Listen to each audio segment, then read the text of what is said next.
Good morning, students. Hope you are all right. Before you start our lesson, let me ask you something. We hear the word family, right?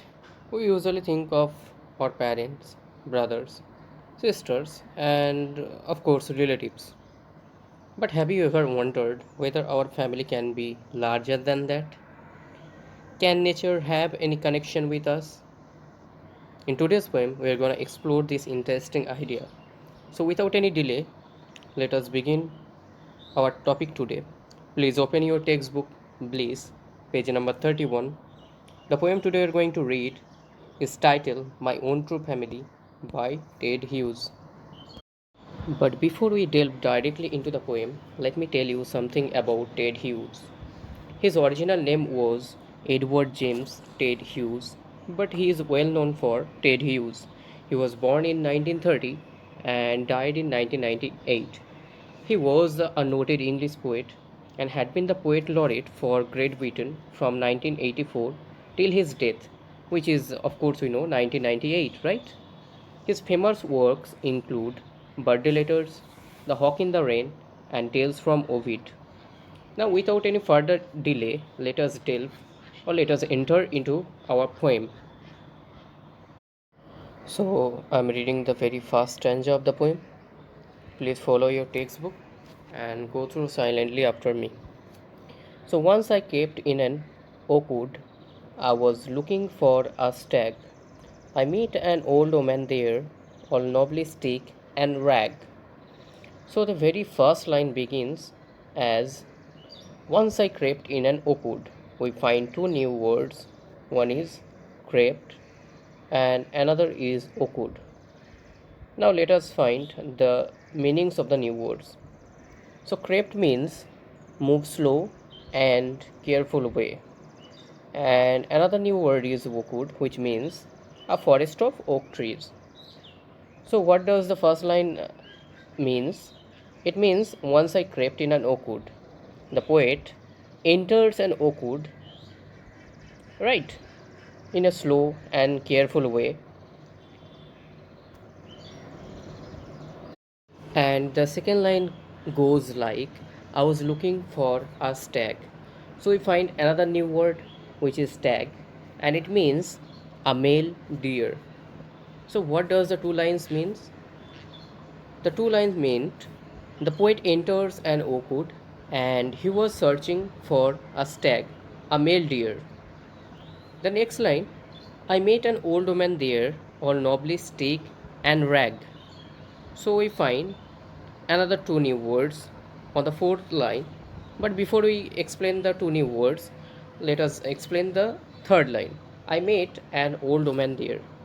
The poet, what he does, he enters in an oak wood and he was searching for a male deer. But while searching, he found there was an old woman there in the forest. In the lone forest, there is a lone woman. Isn't it strange, right? So how she appeared? She was all nobly stick and rag. So we find two new words, which is one is nobly and another is rag. So nobly means a rough and uneven, and rag means a piece of torn cloth. So what does the two lines mean? He meets an old woman there, and the old woman was very old and straight, and her appearance was she was wearing torn clothes and a kind of in a wild appearance, right?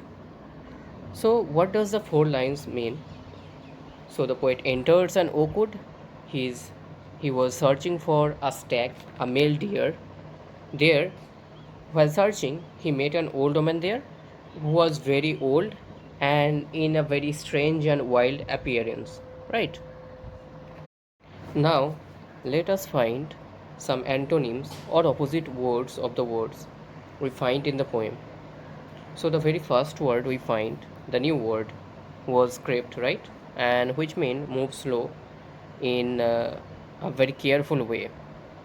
So, what the opposite of the word crept is rust in a hurry way, right?